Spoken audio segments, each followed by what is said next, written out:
Didier, viens t'asseoir là. Bonjour à tous. Bonjour les choristes. Bonjour l'équipe de louange. Vous allez bien? Vous au moins, vous êtes un peu disciplinés. Mais vous savez, quand je suis sur Internet, il y en a qui pendant la prédication sont très distraits.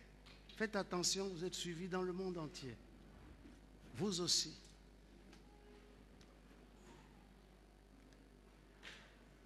Nous bénissons le Seigneur. Amen. Je viens de terminer mes tournées dans les différentes provinces de Belgique, là où se trouvent nos églises. Cette semaine, c'était le tour d'Anvers. J'y étais jeudi, vendredi et hier. Et plutôt Liège. C'est la province de Liège. On a passé un temps merveilleux. Nous étions en train de donner les éléments nécessaires pour réussir dans sa vie. Et hier, nous avons parlé du troisième élément, que pour réussir dans sa vie, il faut avoir un plan qui est dicté par le Saint-Esprit. Et le Saint-Esprit était présent pour confirmer sa parole. Alors nous nous préparons maintenant à notre convention et nous bénissons le Seigneur. Nous sommes en train de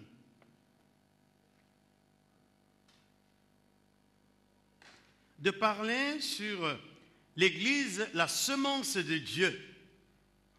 Nous avons parlé que si nous sommes la semence de Dieu, tel Dieu est dans le ciel, tel aussi nous sommes sur la terre. Nous avons vu que la première caractéristique que nous devons manifester sur la terre, c'est l'intégrité. La deuxième caractéristique, c'est la miséricorde et la compassion, comme le Seigneur notre Dieu. La miséricorde, c'est le caractère même de Dieu. Il est miséricordieux et compatissant. Dimanche passé, nous avons vu la troisième caractéristique, c'est l'excellence. Et nous avons vu que dans l'utilisation biblique du terme excellence, certaines versions anglo-saxonnes utilisent réellement le mot excellence, mais d'autres versions, et particulièrement les versions francophones, utilisent le mot perfection. Ils parlent d'un Dieu qui est parfait. Lorsque vous trouvez dans la Bible le mot parfait, ça veut dire excellent. Lorsque l'on parle de la perfection de Dieu, on parle de l'excellence de Dieu. Et Dieu voudrait que nous soyons parfaits comme lui. Nous avons lu notamment le texte de Romains chapitre 1, versets 17 et les suivants, qui dit ceci: la colère de Dieu se révèle du ciel vers les hommes qui retiennent injustement sa vérité captive. Car ce qu'on peut connaître de Dieu est manifeste pour eux, Dieu les leur a fait connaître. Car en effet, les perfections invisibles de Dieu, sa puissance éternelle et sa divinité se voient comme à l'œil depuis la création du monde quand on les considère dans ses ouvrages. Et Romain, Paul conclut, ils sont donc inexcusables parce qu'ils ont connu Dieu, mais ils ne l'ont pas glorifié comme Dieu. Les perfections invisibles de Dieu et sa puissance éternelle se voient comme à l'œil. Pourquoi? à cause de la création. La création nous amène à adorer, à louer Dieu pour sa perfection. Et nous sommes allés dimanche passé à analyser le texte de Genèse 1, le texte de la création, comment Dieu, dans ce processus de la création, à chaque étape, il a fait une analyse, un feedback, et qu'il a trouvé que c'était bon. Et quand il a terminé toute la création et qu'il a passé en revue tout le système qu'il venait de créer, comment les choses créées interagissaient les unes des autres, Dieu a trouvé que c'était très bon. C'est-à-dire que la création était parfaite. Nous sommes la semence de Dieu. Nous devons connaître la nature de Dieu. Dieu fait chaque chose avec perfection, c'est-à-dire excellence. Et c'est ainsi qu'il nous appelle aussi à la perfection et à l'excellence. Voyons comment les anciens ont considéré Dieu lui-même et tout ce qu'il nous a dit d'être et de faire. Deutéronome chapitre 32. Deutéronome chapitre 32.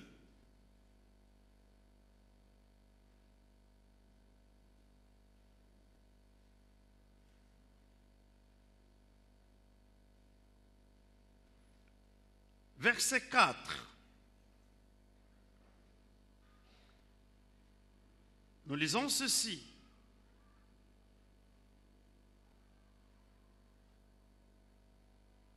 Nous pouvons commencer à partir du verset 3. Car je proclamerai le nom de l'Éternel. Rendez gloire à notre Dieu. Il est le rocher. Ses œuvres sont parfaites, car toutes ses voies sont justes. C'est un Dieu fidèle et sans iniquité. Il est juste et droit. Amen. Voyez comment Moïse détaille avec précision la nature de Dieu. Premièrement, il dit que les œuvres de Dieu sont parfaites. C'est-à-dire que quand Dieu fait quelque chose, il l'a fait avec perfection, avec excellence. Notre salut est un salut parfait.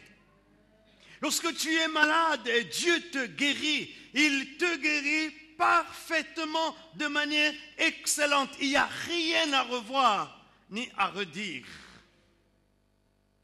Lorsque tu pries et que Dieu répond à ta prière, c'est une réponse excellente. Il n'y a rien à ajouter. Vous savez, on ne peut pas demander le secours de Dieu et puis après courir aux féticheurs. C'est abîmer l'excellence. Vous savez, un jour, c'était en 1985, j'ai acheté une chaîne de musique Bang & Olufsen. Très cher. Mais je ne voyais pas d'amplificateur, je ne voyais pas d'équaliseur.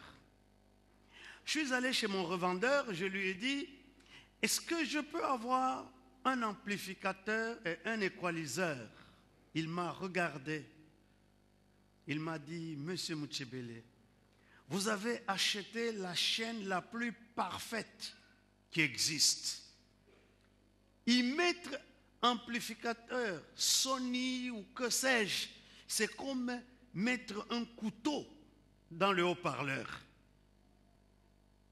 Parce que tout ce que tu demandes là est à l'intérieur de ta chaîne.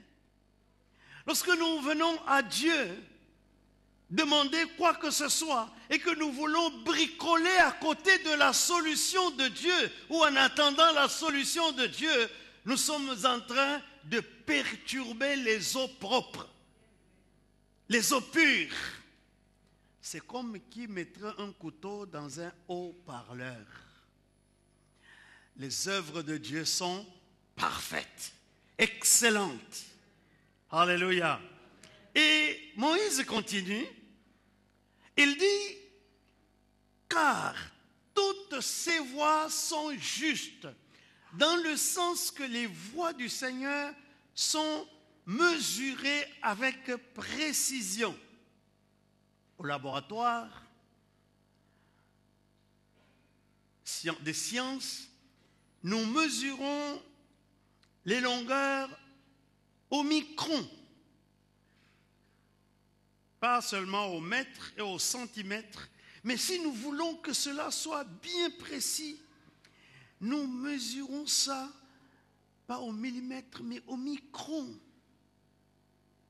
C'est ça la justesse. Les voies de Dieu sont justes. Quand Dieu te dit, prends telle voie, il faut la prendre. C'est ça qu'il faut. Il n'y a pas d'autre voie meilleure. Il n'y aura pas d'autre voie meilleure. Tu as intérêt à suivre ce que Dieu te dit de faire. Ce sont des voies justes, bien calculées.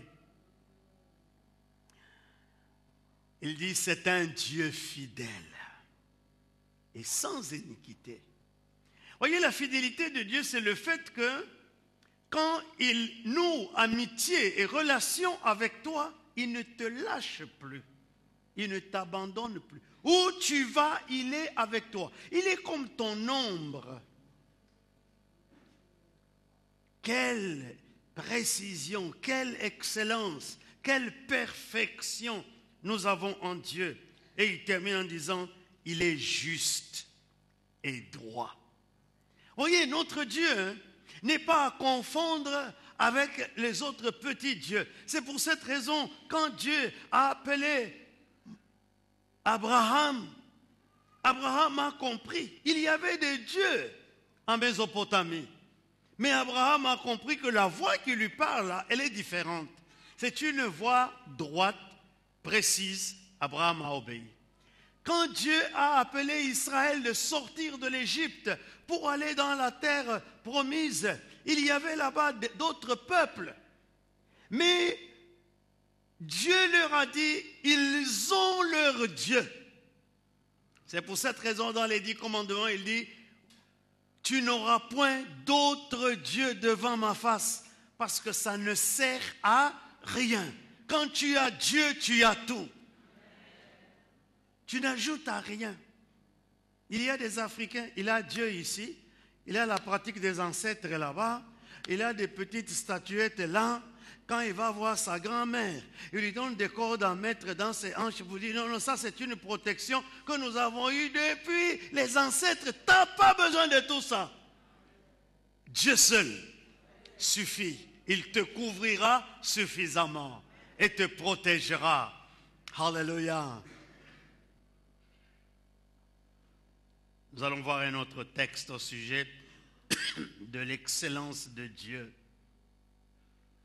2 Samuel 22, 31.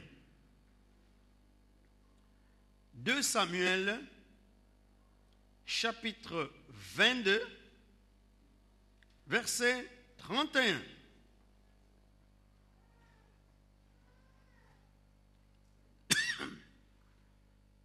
Il dit ceci. Les voies de Dieu sont parfaite. La parole de l'Éternel est éprouvée. Il est un bouclier pour tous ceux qui se confient en lui. Car qui est Dieu si ce n'est l'Éternel? Et qui est un rocher si ce n'est notre Dieu? C'est Dieu qui est ma puissante forteresse et qui me conduit dans la voie droite, etc., etc. Les voies de l'Éternel sont parfaites. Tu ne t'es pas trompé. Le jour que tu as décidé de suivre Dieu dans tout ce qu'il te demande de faire, parce que ses voies sont parfaites, tu n'as pas à avoir honte. Les gens vont dire, oui, tu es encore trop jeune, pourquoi tu es dans toutes ces choses-là? Je te dis, tu ne te trompes pas. Tu vas grandir dans les voies de l'Éternel, ça te conduira dans ce qui est parfait. Les voies de l'Éternel.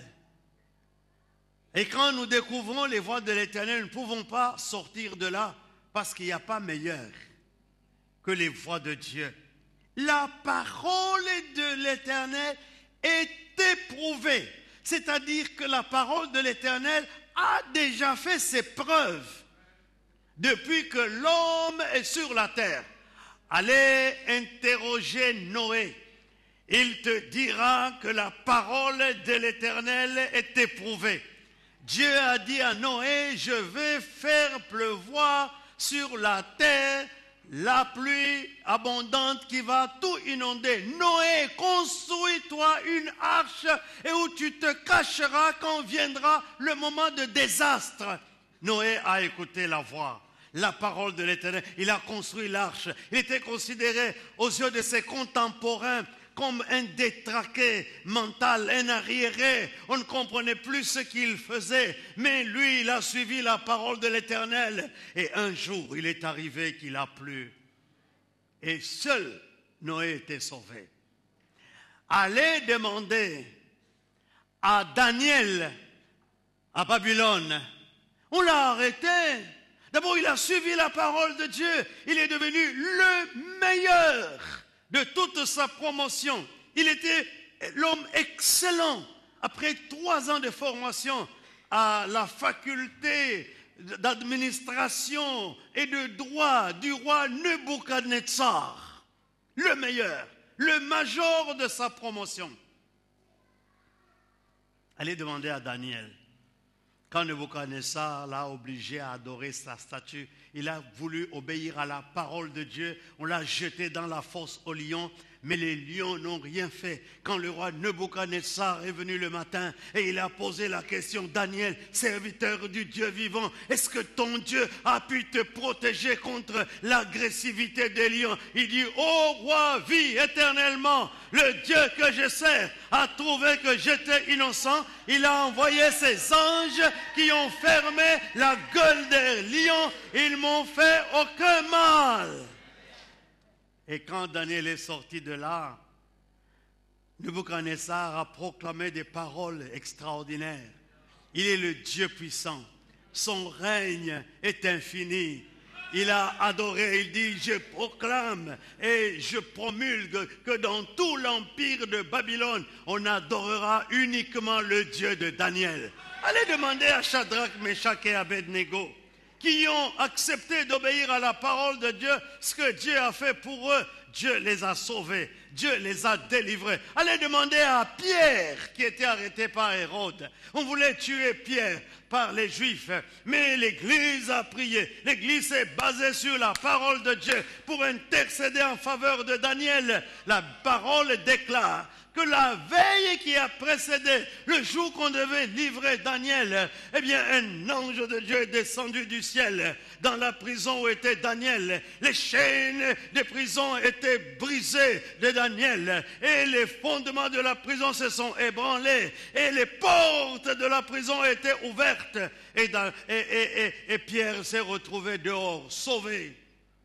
La parole est éprouvée. Allez demander à Anne, la femme d'Alcana, l'Elcana, qui était stérile, condamnée par les lois du monde à la stérilité, mais parce qu'elle a prié avec intercession, Dieu lui a donné un certain Samuel qui est devenu le plus grand prophète. Allez demander à la femme, à la mère de Samson, ce Dieu-là, qui lui a donné l'homme le plus fort du monde. Il pouvait s'appuyer sur les piliers comme cela et toute la maison tombe. Il pouvait déchirer un lion et revenir là où il avait jeté la carcasse du lion et trouver du miel dans la carcasse du lion et manger ce miel-là et prendre la mâchoire du lion. Et puis il dit aux Philistins, j'ai une énigme. De celui qui mange est sorti ce qui se mange, et du fort est sorti le doux. Dites-moi cette énigme. Personne n'a pu lui dire l'énigme avec la mâchoire du lion. Il a pu tuer des milliers d'hommes. La parole de Dieu est éprouvée. Alléluia. Nous avons un Dieu précieux, précis, et qui fait des grandes choses. Il est un bouclier pour tous ceux qui se confient en lui. Je disais que si tu te confies en Dieu, tu n'as pas besoin d'une autre protection. Les Baswahili, quand ils viennent demander la prière, tu finis, il dit, hakuna kama musindikizo. Musindikizo ya kwenda nayo wapi? Musindikizo, c'est la chose pour t'accompagner. Tu n'as pas besoin. Appuie-toi sur Dieu. Je n'ai pas besoin de donner de l'eau à boire. Je n'ai pas besoin de donner de l'huile à boire. Je n'ai pas besoin de te donner une médaille à mettre dans ta veste.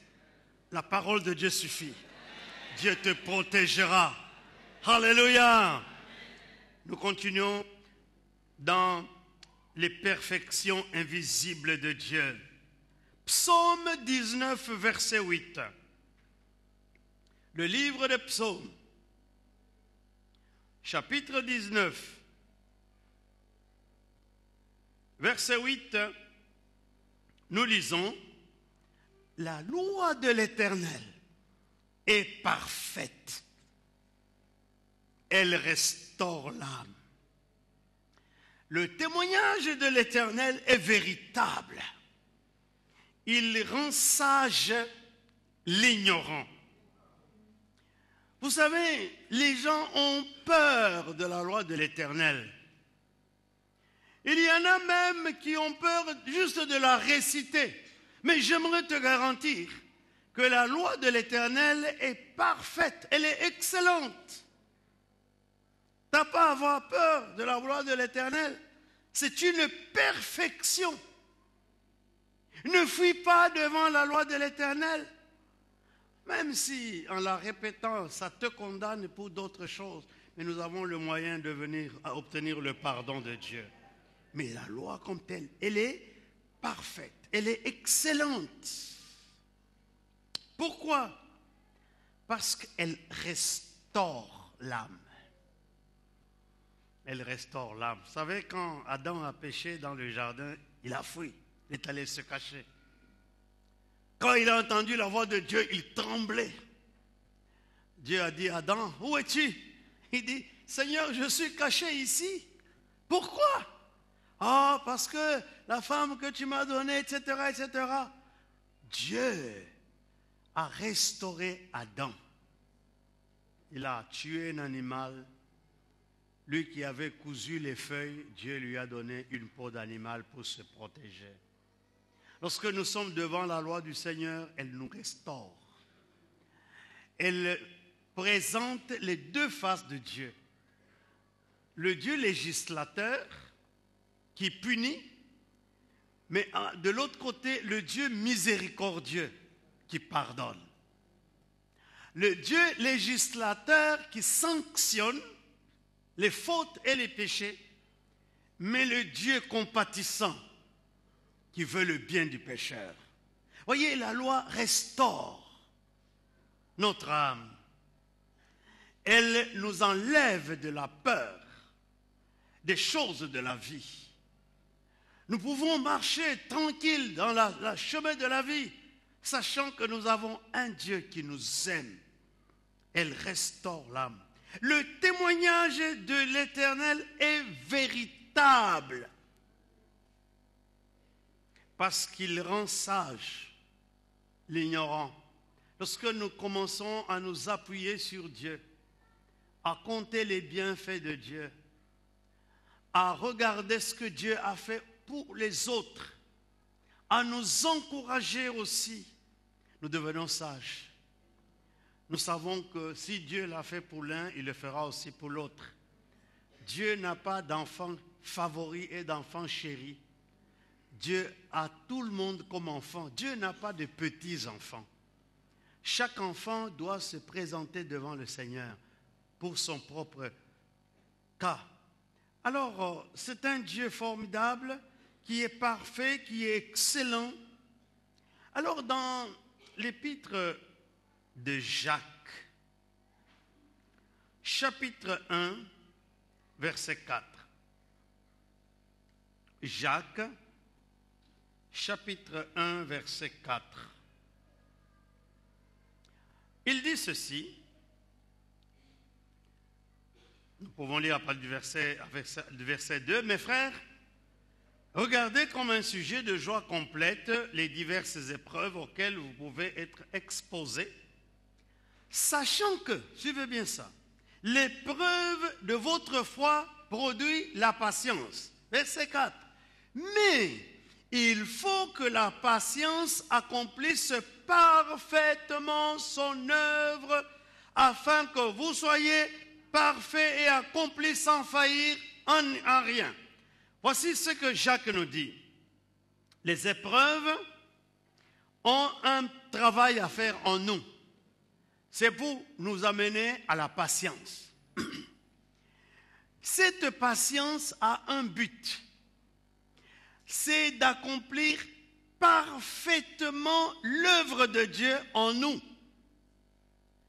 Et si l'œuvre de Dieu accomplie par la patience est parfaite, alors elle nous conduit à être parfaits, accomplis, sans faillir en rien. Donc, la patience, provenant de nos épreuves, nous amène à l'excellence. Parce qu'elle doit accomplir parfaitement son œuvre en nous. Voyez, là où Dieu veut nous conduire à l'excellence.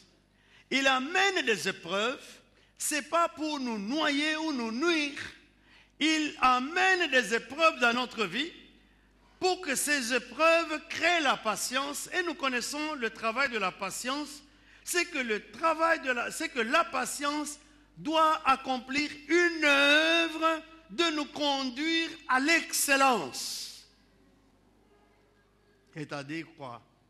Elle a dit que quand tu commences à faire quelque chose, tu prends ton temps pour bien la faire. Vous voyez les peintres comme les Michel-Ange, Léonard de Vinci et d'autres dessinateurs, Goya, le Hollandais là c'est quoi? C'est qui? Van Gogh, Vincent Van Gogh. Tous ces gens, pour accomplir des œuvres qu'ils ont faites, il fallait beaucoup de temps et de patience. Les sculpteurs, il fallait beaucoup de patience. Même les sculpteurs en Afrique, il y a un instrument de sculpture africain qu'on utilise pour la finition des formes, pour les statues. Mais quand les Européens sont arrivés en Afrique, les prêtres et les missionnaires, ils ont dit non, c'est des fétiches, il faut jeter ça. Mais ils ont arraché ça, mais ils sont venus les mettre dans leur musée ici. Alors que c'était des œuvres de perfection. Lorsque j'ai étudié l'esthétique africaine, mais vous voyez des détails que ces gens ont fait, c'est incroyable. Il faut de la patience. Or, actuellement, nous vivons dans une société où nous voulons toutes choses right now. Nous voulons que tout soit fait rapidement. Vous êtes au restaurant, les gens n'ont plus le temps d'attendre. Ils veulent aller rapidement à côté, sortir un Dorum ou un McDonald's, quelque chose qui cuit vite. On n'a plus le temps de faire notre vieille cuisine traditionnelle. où on attend que la sauce puisse produire quelque chose de bien, que les os nous soient ramollis bien, que la moelle puisse être bien à goûter à la fin.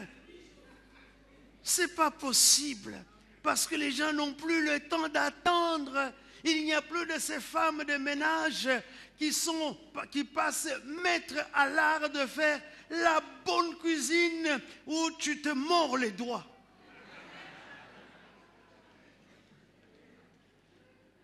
Mais les épreuves qui arrivent dans notre vie ont pour but de nous conduire à la patience. Et la patience nous amène à la perfection et à l'excellence. Alléluia. Si la chose ne marche pas aujourd'hui, sois patient, elle marchera demain. Ce que je disais, je crois, c'était à 8h30. J'ai fait 4 ans d'université, je suis arrivé en avant-dernière année en physique et en chimie. Je suis tombé gravement malade. Je suis revenu dans mon pays. Il fallait la patience pour reprendre mes études à partir de la première année. J'avais déjà éliminé toutes les sélections. Me voilà dans une salle aussi peuplée que notre auditorium ici, pour recommencer encore. J'ai dit, est-ce que je saurais? Jacques m'a dit, les épreuves doivent te conduire à la patience. J'ai dû patienter encore 5 ans. Quand tous ceux qui étaient avec moi au secondaire avaient terminé, qui médecin, qui ingénieur, qui licencié, ont commencé à travailler. Moi, j'étais toujours étudiant. Il fallait beaucoup de patience. À la 10e année après mes humanités, j'ai eu mon diplôme. Il fallait encore 3 ans de chômage. Quelle patience! Mais Dieu est bon. La patience nous a appris à chercher la perfection. Parce que quand tu sais que tu as déjà fait 3 ans de chômage, quand tu prépares les tests pour l'embauche, tu ne bricoles pas. Tu travailles, tu es patient. Dieu veut que la patience, afin que vous soyez parfaits et accomplis. Moi, je vois que Dieu ne prépare pas des chrétiens médiocres, des chrétiens qui ne valent rien. Non, tu dois t'attendre que tu sois parfait et accompli. C'est-à-dire que quand on te voit, toi, on voit un homme entier, une femme entière, en qui il y a toutes les capacités possibles. Il y a des capacités qui sont cachées que tu ne connais pas. Mais au jour où tu devras les manifester, tu vas les manifester. Parce que tu es accompli. Dieu n'a pas fait des chrétiens des petits médiocres qui sont les derniers partout, qui sont incapables de faire quoi que ce soit de bon. Il y en a même pour écrire ici, tu ne sais pas déchiffrer son écriture. C'est comme si c'est des trucs qui grattaient. Non, quand j'étais à l'école primaire catholique, on nous apprenait la calligraphie avec une plume et de l'encre. Comment l'art de bien écrire. Si tu n'as pas eu l'occasion d'apprendre la calligraphie, mais pourquoi tu es pressé quand tu écris? Écris bien.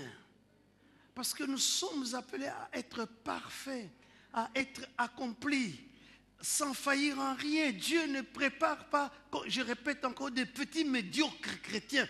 Vous savez, beaucoup de nos témoignages ne passent pas dans le monde parce que les chrétiens sont devenus les derniers de tous les hommes. Vous êtes au travail. Ton travail n'est pas apprécié par tes chefs. Tu dois épater tes chefs. Parce que quand tu mets la main à la charrue, eh bien, le chef voit que tu es un excellent, qu'il n'y a personne dans cette compagnie qui peut t'équivaler. Et quand il y a des promotions, il va te les donner. Il ne faut pas penser que quand je prie pour toi parce que tu as donné ta dîme, que Dieu te donne des promotions, Dieu va te donner d'office les promotions alors que tu es un gâchis. Non, non. Tu vas avoir des promotions quand tu vas commencer à tendre à l'excellence. Dimanche prochain, je vais vous donner les 11 clés pour arriver à l'excellence. Pour que nous puissions être vraiment des excellents, afin que vous soyez parfaits et accomplis, sans faillir en rien. Dieu fabrique les hommes et les femmes excellents.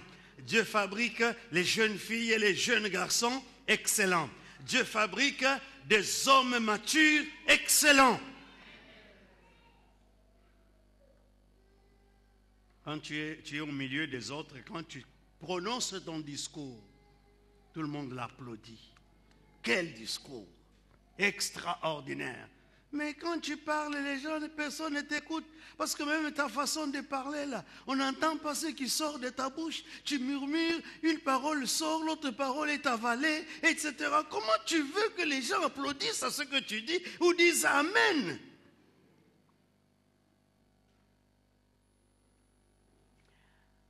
Matthieu chapitre 5, verset 48. L'excellence. Matthieu chapitre 5, verset 48. Voici comment notre Seigneur Jésus termine les béatitudes du chapitre 5. Verset 48, il conclut. Soyez donc parfaits comme votre Père qui est dans les cieux est parfait. C'est-à-dire, soyez donc excellents. Soyez excellents. C'est ça la notion que Jésus a implémentée chez ses apôtres. La notion de l'excellence. Soyez donc parfaits, soyez excellents. Pourquoi? Eh bien, votre modèle, c'est le ciel. Ce n'est pas les hommes qui vous côtoient, c'est le ciel. Si les gens disent, mais pourquoi tu te bats pour cela? Pourquoi? Faisons-nous, on fait les choses comme ça. Tu dis, non, non, non, non. Moi, je ne suis pas comme vous. Hein. Mon modèle, hein, c'est le ciel. Je dois être excellent. Moi, j'aurais souhaité être un avocat. Pour que quand je prends le cas de quelqu'un, même s'il l'a tué, et que je commence à parler aux jurés, les jurés pleurent.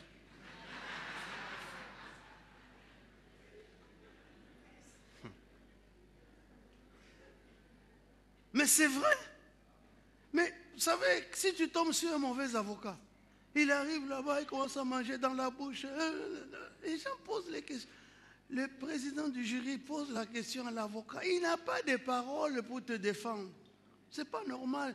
Moi, je prie pour que nos avocats chrétiens, vous, avocats de la Nouvelle Jérusalem, j'aimerais que quand tu es à la barre et que tu te lèves, tu jures que tu vas dire toute la vérité, quand tu commences à débobiner ton discours, tout le monde se met à pleurer. Oh. Et puis c'est tout, on applaudit, tu sors. Soyez donc parfaits, comme votre Père céleste est parfait. Soyez donc excellents, comme votre Père céleste est excellent. Alléluia. Voyez, la Bible est remplie de ces choses. Hébreux chapitre 6, verset 1. Nous sommes toujours en train de voir ce que notre Bible nous recommande quant à l'excellence, à la perfection. Hébreux chapitre 6, verset 1. Ça, c'est un de ces versets canons qui doit bouleverser beaucoup de chrétiens. Il dit ceci, c'est pourquoi, laissant les éléments de la parole de Christ, tendons à ce qui est parfait, sans poser de nouveau le fondement du renoncement aux œuvres mortes, de la foi en Dieu, des doctrines des baptêmes, de l'imposition des mains, de la résurrection des morts et du jugement éternel. C'est ce que nous ferons si Dieu le permet. Il dit, il y a les éléments. Dans la traduction en lettres pour notre temps de notre bien-aimé Alfred Kuhn, il dit, les ABC de la parole de Dieu. Il y a combien sont encore dans les ABC? Quand j'étais à l'école primaire, on a commencé par les ABC. J'ai étudié mon école primaire, la première année en Swahili, la deuxième en Swahili. Et puis je suis allé au Kasaï, troisième en Chiluba.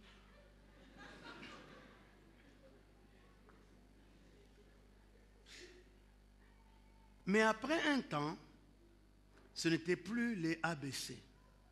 Hilali anasoma leo hana bahati. Nitamimia miti mia, tutatumia nini wani. Est-ce que vous étudiez, combien étudié mon ami Noé? Noé. On n'étudie plus maintenant. Ce sont les ABC. Et puis, à un moment donné, ça devient la trigonométrie. Là, ce n'est plus les ABC. Les cosinus, les sinus, les tangentes, les arcs tangentes. Et après cela, ça devient les intégrales. Intégrales simples, intégrales doubles, intégrales triples. Après ça, c'est les exponentielles. Et nous allons dans les formules d'Ostrogradsky. Comment résoudre les 3 équations différentielles par la méthode de Chebyshev, etc. Ce ne sont plus des ABC. Ça devient du sérieux.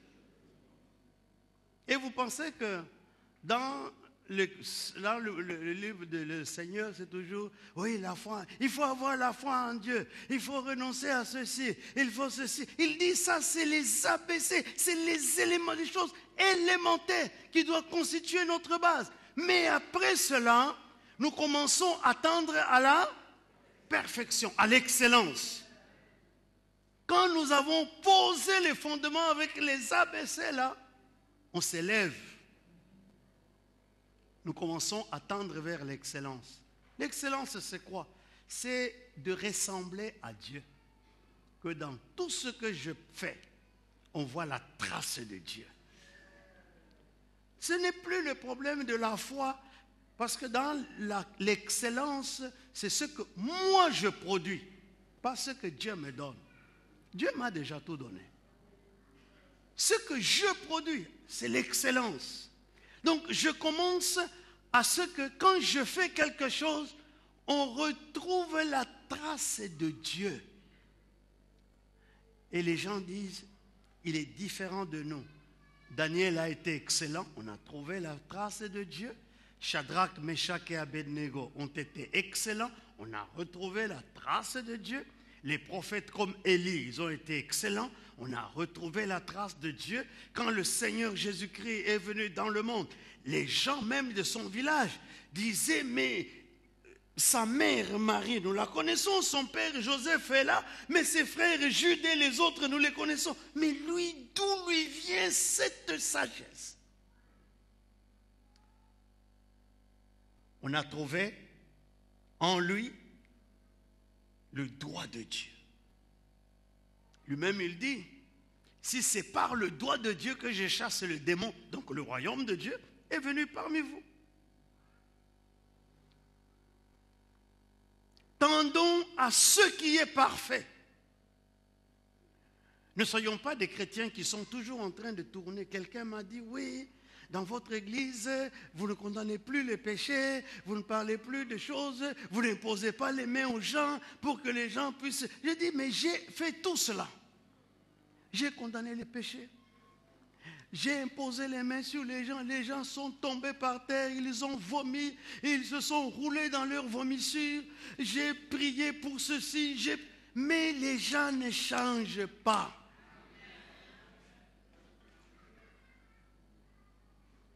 Ce qui a fait changer ma prédication, vous savez, c'est quoi? Un jour, une dame est venue me voir. Elle me dit, pasteur, j'ai suivi tes prédications. Tu as dit qu'il faut renoncer au péché. J'ai renoncé. Je vivais avec un copain qui avait l'argent. Il m'a payé la voiture. Il me logeait. J'avais toujours l'argent. Mais j'ai renoncé à ce copain. Et maintenant, je vis. Je n'ai même pas où vivre. Je suis sous-logé chez quelqu'un. Mais vous savez que ça fait une semaine que je fraude les trams, les bus et les métros parce que je n'ai pas de quoi payer le ticket. Sanctifié, purifié, baptisé du Saint-Esprit et parlant en langue. Mais une semaine, elle fraude les bus. Alors Dieu m'a dit, c'est parce que tu es toujours dans les fondements. Renoncement aux œuvres mortes. Renoncez. Alors, nous renonçons. Il dit non, il faut que ces gens tendent à autre chose. Ils ont renoncé. Cette dame-là, si je l'avais appris à faire un pas de plus, après avoir renoncé aux œuvres mortes, elle n'allait pas frauder les bus. Et c'est ça qui a changé complètement ma prédication. Alors les gens qui viennent et qui condamnent, ils pensent que je suis ignorant. Je ne suis pas ignorant, je connais. Mais je ne vais pas passer toute ma vie à condamner les œuvres mortes, à vous donner d'avoir la foi, à vous parler sur l'importance d'être baptisé, à vous parler sur qu'il ne faut pas donner votre tête à n'importe qui pour qu'il impose les mains sur votre tête. À vous parler, à vous effrayer du jugement dernier, comment certains iront en enfer, d'autres au ciel. Je ne peux pas passer toute ma vie à ne vous enseigner que ça. Ce sont les ABC, je les ai enseignés. Maintenant, l'enseignement que je vous donne, c'est pour vous amener à ce qui est excellent et parfait.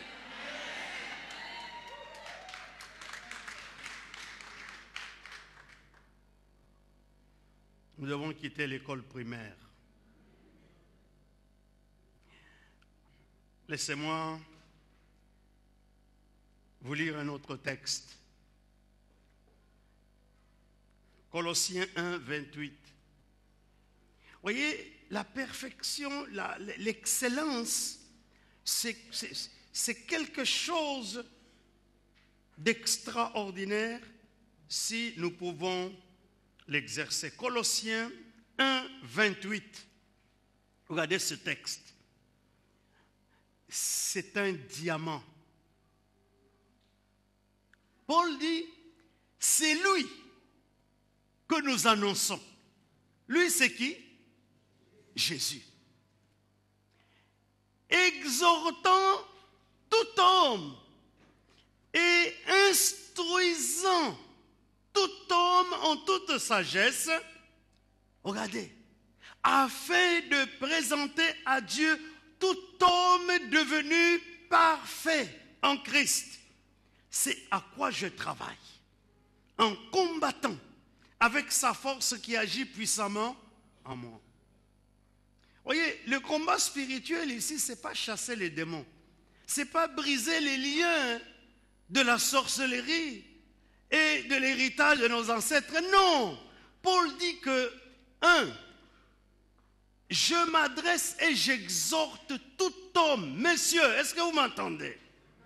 Et puis je les instruis selon la parole de Dieu pour que j'amène tout homme devenu excellent, parfait en Jésus-Christ. Donc même lui, le travail qu'il faisait, c'est de mettre une perfection dans les hommes. Ce n'est pas de faire des hommes qui n'ont pas de péché. Les péchés, ça nous colle. C'est sur notre peau, jusqu'à notre mort, ne vous en faites pas. Le jour que tu vas entrer dans une assemblée où les gens ne pêchent pas, tu vas souiller cette assemblée parce que toi, tu vas amener tes péchés. S'il y a des gens qui me disent, ouais, je cherche un endroit où les gens cherchent Dieu, etc. Je dis, mais tu cherches cet endroit et quand toi tu vas y venir, ça fera la souillure. Il dit, j'exhorte tout homme et j'instruis tout homme. Pourquoi?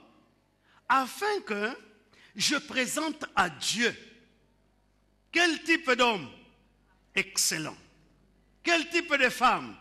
Excellent. Alors il dit, c'est à quoi je travaille en combattant avec la force qui agit en moi. Le combat spirituel, ce n'est pas toujours pour chasser les démons, ce n'est pas toujours pour briser les liens qui t'attachent à la famille paternelle ou maternelle, ce n'est pas toujours pour chasser les sorciers et lier les sorciers, les enterrer dans des puits profonds. Le vrai combat spirituel que Paul a mené, c'est de travailler pour amener les hommes à un certain niveau de vie spirituelle de qualité. Il dit, je vais présenter les hommes qui sont devenus parfaits, excellents à Dieu. Il dit, c'est ça mon combat spirituel. Je prie pour ça, je jeûne pour cela, je veille sur cela, j'enseigne pour cela. Vous savez,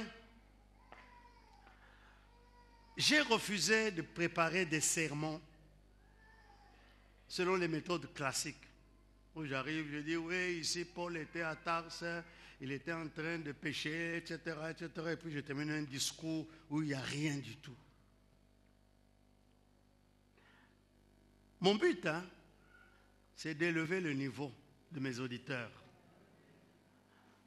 Le niveau pour que leur spirituel et leur intellect s'élèvent dans les choses de Dieu. Paul dit, c'est à quoi je travaille.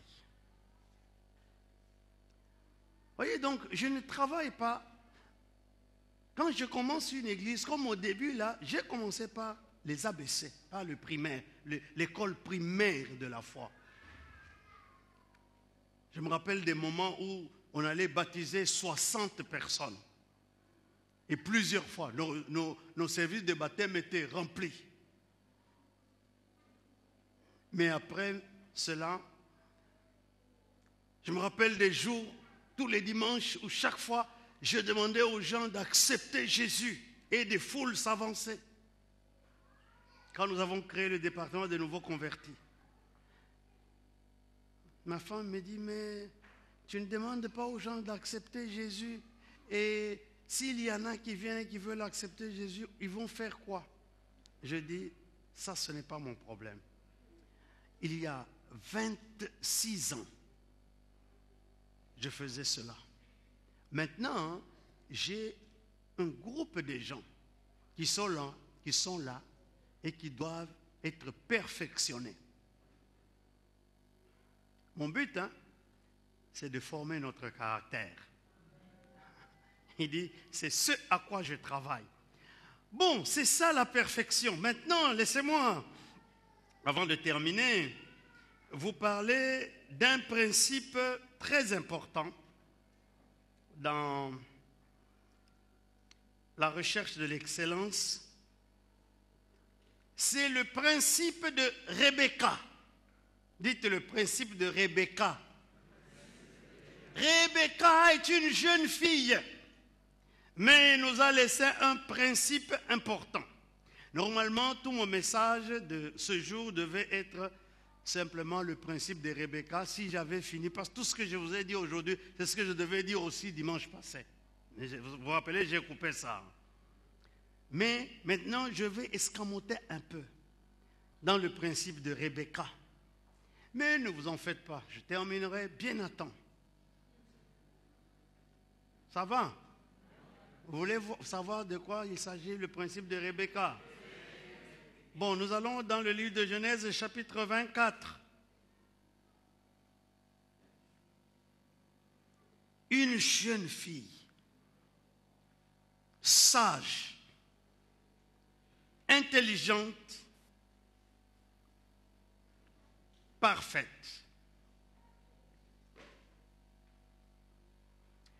Nous allons commencer à partir du premier verset. C'est une longue lecture, mais je tirerai des leçons seulement vers la fin. Ça va? Est-ce que vous pouvez lire à haute voix avec moi? Si vous êtes fatigué d'être assis, vous pouvez vous lever et lire à haute voix. Sinon, vous restez assis, c'est bon. Nous lisons ensemble. Abraham était vieux, avancé en âge, et l'Éternel avait béni Abraham en toutes choses. Abraham dit à son serviteur le plus ancien de sa maison, l'intendant de tous ses biens, « Mais je te prie ta main sous ma cuisse, et je te ferai jurer par l'Éternel, le Dieu du ciel et le Dieu de la terre, de ne pas prendre pour mon fils une femme parmi les filles des Cananéens, au milieu desquels j'habite, mais d'aller dans mon pays et dans ma patrie prendre une femme pour mon fils Isaac. » Le serviteur lui répondit, « Peut-être la femme ne voudra-t-elle pas me suivre dans ce pays-ci? Devrais-je mener ton fils dans le pays d'où tu es sorti? » Abraham dit, « Garde-toi d'y mener mon fils. L'Éternel, le Dieu du ciel, qui m'a fait sortir de la maison de mon père et de ma patrie, qui m'a parlé et qui m'a juré en disant, « Je donnerai ce pays à ta postérité, lui-même enverra son ange devant toi, et c'est de là que tu prendras une femme pour mon fils. Si la femme ne veut pas te suivre, tu seras dégagé de ce serment que je te fais faire. Seulement tu n'y mèneras pas mon fils. » Le serviteur mit sa main sous la cuisse d'Abraham son seigneur et lui jura d'observer ces choses. Le serviteur prit 10 chameaux parmi les chameaux de son seigneur, et il partit ayant à sa disposition tous les biens de son seigneur. Il se leva et alla en Mésopotamie à la ville de Nacor. Il fit reposer les chameaux sur leurs genoux hors de la ville, près d'un puits, au temps du soir, au temps où sortent celles qui vont puiser de l'eau. Et il dit, « Éternel Dieu de mon Seigneur Abraham, fais-moi, je te prie, rencontrer aujourd'hui ce que je désire, et use de bonté envers mon Seigneur Abraham. Voici, je me tiens près de la source d'eau, et les filles des gens de la ville vont sortir pour puiser l'eau. Que la jeune fille à laquelle je dirai, penche ta cruche, je te prie, pour que je boive, et qui répondra, bois, et je donnerai aussi à boire à tes chevaux, soit celle que tu as destinée à ton serviteur Isaac. Et par là, je connaîtrai que tu uses de bonté envers mon Seigneur. » Il n'avait pas encore fini de parler que sortit sa cruche sur l'épaule Rebecca, née de Bethuel, fils de Milca, femme de Nacor, frère d'Abraham. C'était une jeune fille très belle de figure. Elle était vierge et aucun ne l'avait connue. Elle descendit à la source, remplit sa cruche et remonta. Le serviteur courut au-devant d'elle et dit, « Laisse-moi boire, je te prie, un peu d'eau de ta cruche. » Elle répondit, « Bois, mon Seigneur. » Elle s'empressa d'abaisser sa cruche sur sa main et de lui donner à boire. Quand elle eut achevé de lui donner à boire, elle dit, « Je puiserai aussi pour tes chameaux jusqu'à ce qu'ils aient assez bu. » Elle s'empressa de vider sa cruche dans l'abreuvoir et courut encore au puits pour puiser. Et elle puisa pour tous les chameaux. L'homme la regardait avec étonnement et sans rien dire pour voir si l'Éternel faisait réussir son voyage ou non. Quand les chameaux eurent fini de boire, l'homme prit un anneau d'or du poids d'un demi-cycle et 2 bracelets du poids de 10 cycles d'or. Et il dit, « De qui es-tu fille? Dis-le-moi, je te prie. Y a-t-il dans la maison de ton père de la place pour passer la nuit? » Elle répondit, « Je suis fille de Bethuel, fils de Milca et de Nacor. » Elle lui dit encore, « Il y a chez nous de la paille et du fourrage en abondance, et aussi de la place pour passer la nuit. » Alors l'homme s'inclina et adora l'Éternel en disant, « Béni soit l'Éternel, le Dieu de mon Seigneur Abraham, qui n'a pas renoncé à sa miséricorde et à sa fidélité envers mon Seigneur. Moi-même, l'Éternel m'a conduit à la maison des frères de mon Seigneur. Amen. » Abraham envoie son serviteur, notons, avec 10 chameaux remplis de présents selon la richesse d'Abraham, pour aller chercher à épouser une jeune fille. Le serviteur avait fait une prière à Dieu comme signe que la fille que je veux épouser pour le fils de mon Seigneur vient de toi, je veux que quand je vais demander à boire pour moi et pour mes chameaux, elle puisse sans tergiverser accepter. Et c'est ce qui s'est passé. Il est arrivé et puis il a vu une belle fille qui marchait bien. Vous savez, et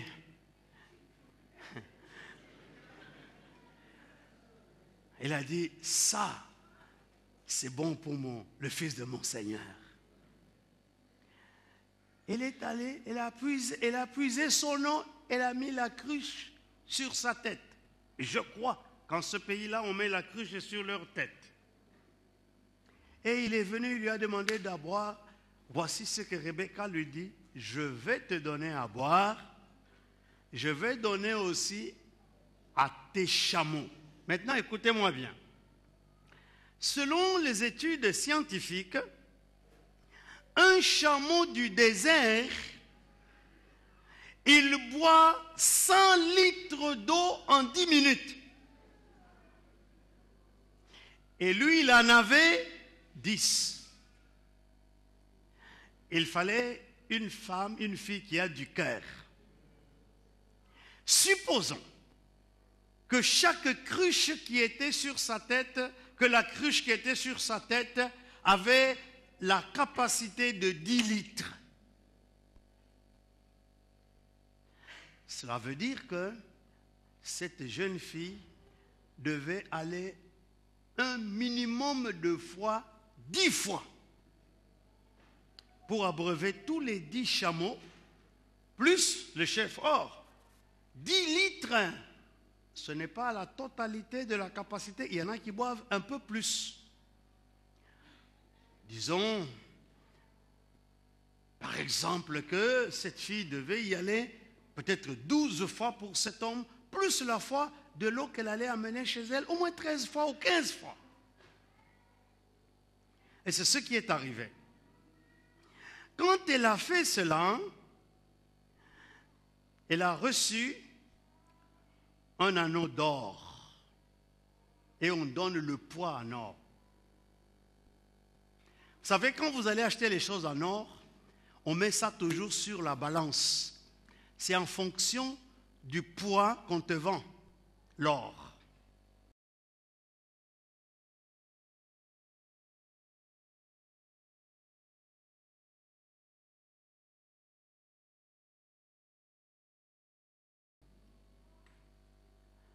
Et puis, elle est entrée dans l'héritage pour être la femme de l'héritier de tous les biens d'Abraham. Vous avez vu que le premier verset commence en disant que Dieu avait béni Abraham. Et c'est Isaac qui allait hériter tous les biens matériels, tout l'argent, tout l'or d'Abraham. Mais en plus que cela, elle entrait dans le mariage avec un homme qui était destiné à hériter toutes les promesses de Dieu pour les choses qui n'étaient pas encore accomplies. Il fallait bien qu'elle ait des bons principes. Alors c'est là que je veux vous amener à étudier les 3 principes de Rebecca.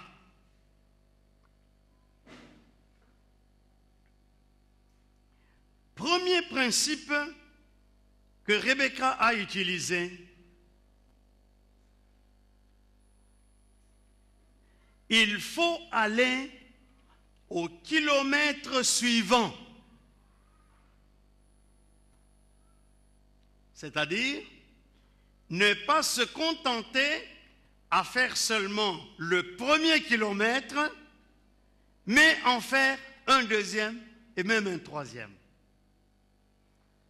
Aller au kilomètre suivant, premier principe. Pourquoi on dit cela? Parce que les gens veulent gagner le maximum de bénéfices en fournissant peu d'efforts et en faisant simplement un peu de travail. Ça veut dire que si tu veux entrer dans l'excellence de Dieu, ce n'est pas en faisant juste un peu. Il y a des gens ici, même pour lire la Bible ici, ils n'arrivent même pas à lire un verset par jour. Comment tu peux avoir l'excellence de Dieu? Le livre que tu as emprunté là, tu es à quelle page? Ça fait combien de jours que tu l'as? Tu n'arrives pas à le lire et à terminer. Quand j'étais étudiant, mes encadreurs chrétiens, parce que nous faisions partie du groupe biblique universitaire d'Afrique francophone, nous ont conseillé, malgré le poids des études, de lire au moins un livre chaque mois. Ce qui fait que chaque année, le minimum de livres que j'étais appelé à lire, c'est 12. Mais je devais lire plus. Parce que tu ne peux pas développer le savoir et l'excellence en ne lisant pas. À combien de revues tu es abonné? Oh, je sais qu'il y a des gens qui aiment s'abonner aux revues où il y a de belles images, de belles photos. Paris Match, Elle et Louis, etc. Non! Il faut t'abonner à des revues qui te donnent des informations, à des revues scientifiques. Il y a des revues de toutes sortes. Je suis abonné à des revues théologiques de haut niveau. Il faut aller au kilomètre suivant.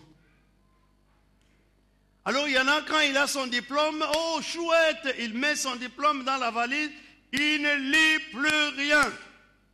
Et même il y en a qui vont chez Internet, c'est pour regarder YouTube et écouter la musique. Mais Internet est une bibliothèque extraordinaire. Rebecca nous apprend qu'on doit aller au kilomètre suivant. Écoutez, nous ne devons pas vivre notre vie comme des légalistes, au style des pharisiens qui ne cherchent que de recevoir des honneurs et des applaudissements. Mais nous devons apprendre à donner aux autres, sans toutefois nous attendre à recevoir quoi que ce soit en retour. Si vous donnez aux autres plus qu'il ne faut,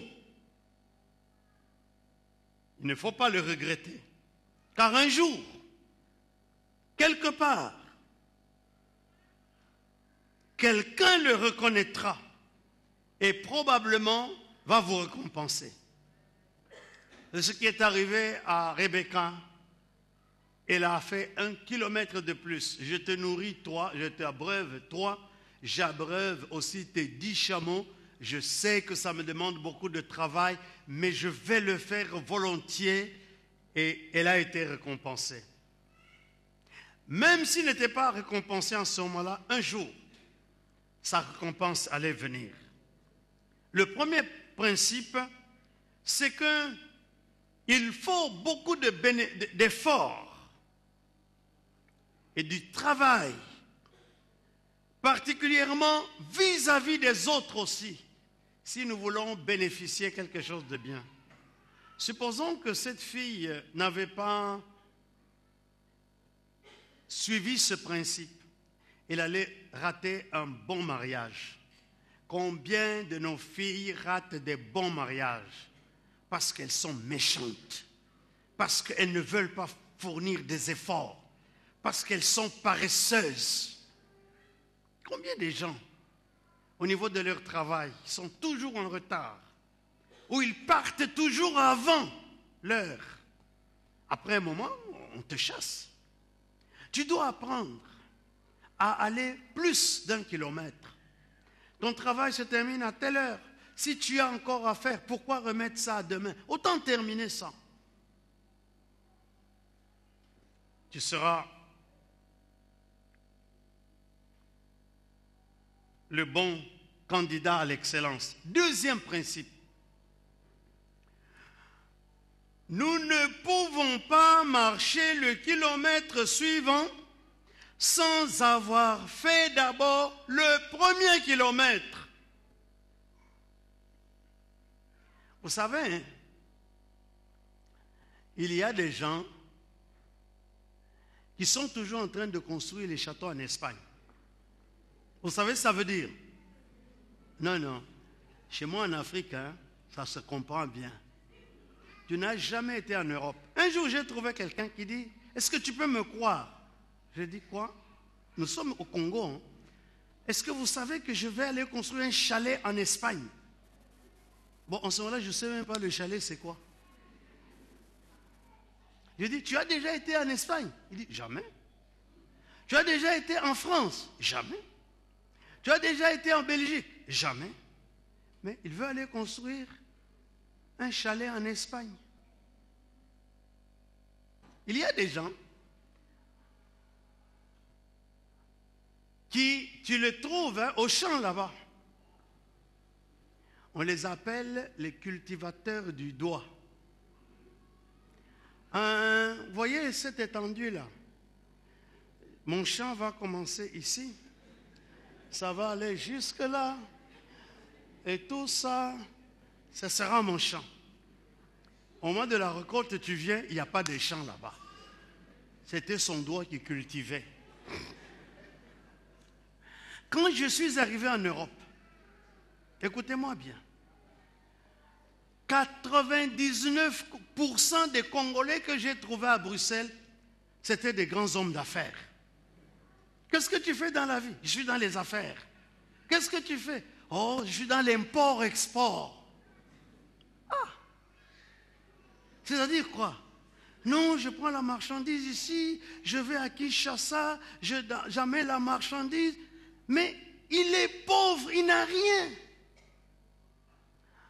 Commence d'abord immédiatement par ce que tu as devant toi. Si tu veux être un grand homme d'affaires, mais ouvre déjà une boutique ici, même une cabine téléphonique. Comme ça, après, tu nous dis, bon, la prochaine étape, je vais aller à Kin. Mais tu n'as rien ici. C'est pour cette raison, lorsque l'AFDL est entré au Congo en 1997, beaucoup de gens ont quitté l'Europe pour aller à Kinshasa. On les appelait les Diassa Diassa. Parce qu'ils sont arrivés, ils ne valaient rien. Parce que c'est des gens qui n'ont rien fait ici. Et ils veulent aller occuper des postes là-bas. Comment tu vas occuper des postes quand tu n'as aucune expérience dans le pays où tu as déjà fait 30 ans? Le deuxième principe de Rebecca, c'est nous ne pouvons pas marcher le kilomètre suivant sans avoir fait d'abord le premier kilomètre. Vous qui voulez faire des bons mariages. Oh, moi, vraiment, quand je serai marié, tu condamnes toutes les femmes mariées. Mais chez toi, à la maison, comment tu fais les choses? Il y en a qui vivent dans la maison de leur père et de leur mère. Est-ce que tu es caractérisé par les soins, par l'engouement au travail ménager domestique? Est-ce que tu nettoies bien? Est-ce que tu cuisines bien? Tu es incapable hein, de préparer une simple poule. Et tu dis non, quand moi je serai marié, hein, mais vraiment, moi je vais, mais c'est le doigt qui cultive. Mais commence d'abord dans ta maison.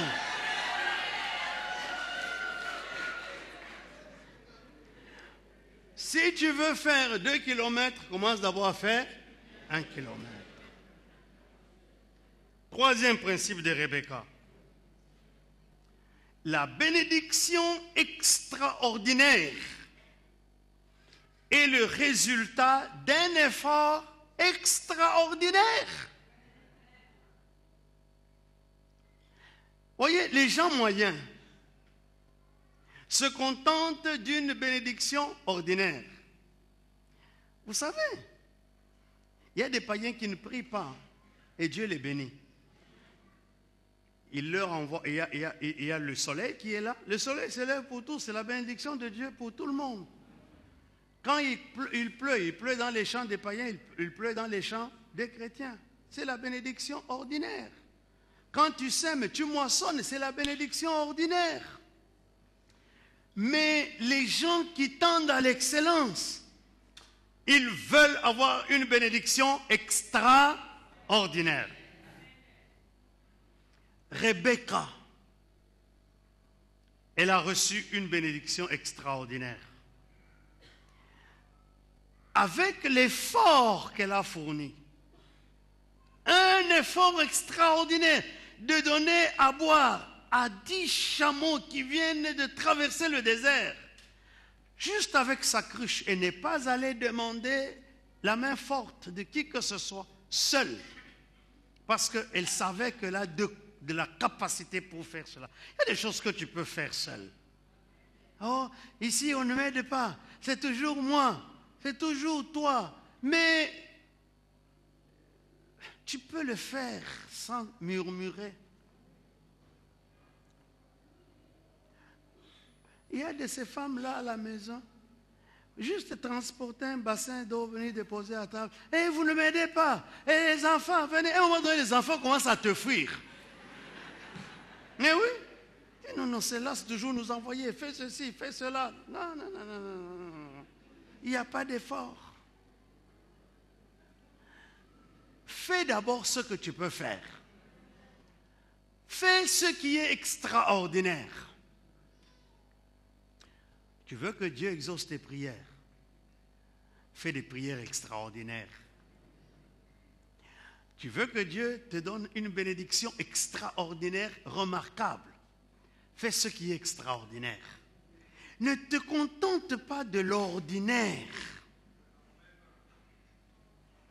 Quand tu feras ce qui est extraordinaire, alors l'extraordinaire tombera sur toi. Nous sommes en train de voir l'excellence pour que nous ne soyons pas monsieur tout le monde. Encore une fois, Dieu ne t'a pas créé pour que tu sois confondu à la masse. Dieu t'a créé pour que tu sois excellent, pour que tu sois remarquable, pour que tu fasses la différence. Dieu t'a créé pour que tu sois extraordinaire. Alors que Dieu nous aide à faire comme Rebecca et à nous donner de toute notre force à ce que nous devons faire, que nous puissions atteindre le niveau de l'extraordinaire et Dieu fera de nous des gens extraordinaires. Dieu bénisse sa parole. Amen.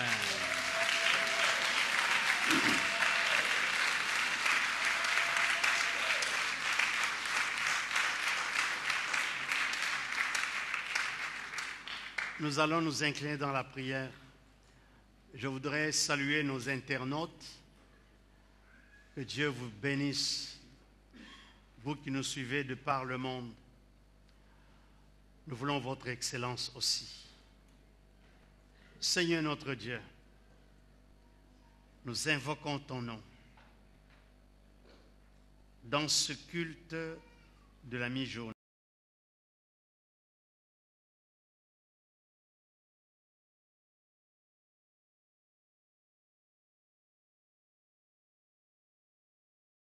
Réellement à l'excellence pour recevoir les bénéfices de l'excellence. Aide-nous, Seigneur, à comprendre ce principe, à vivre selon ce principe et à marcher dans ce principe. Bénis la nouvelle Jérusalem. Nous prions au nom de Jésus. Amen. Nous allons à présent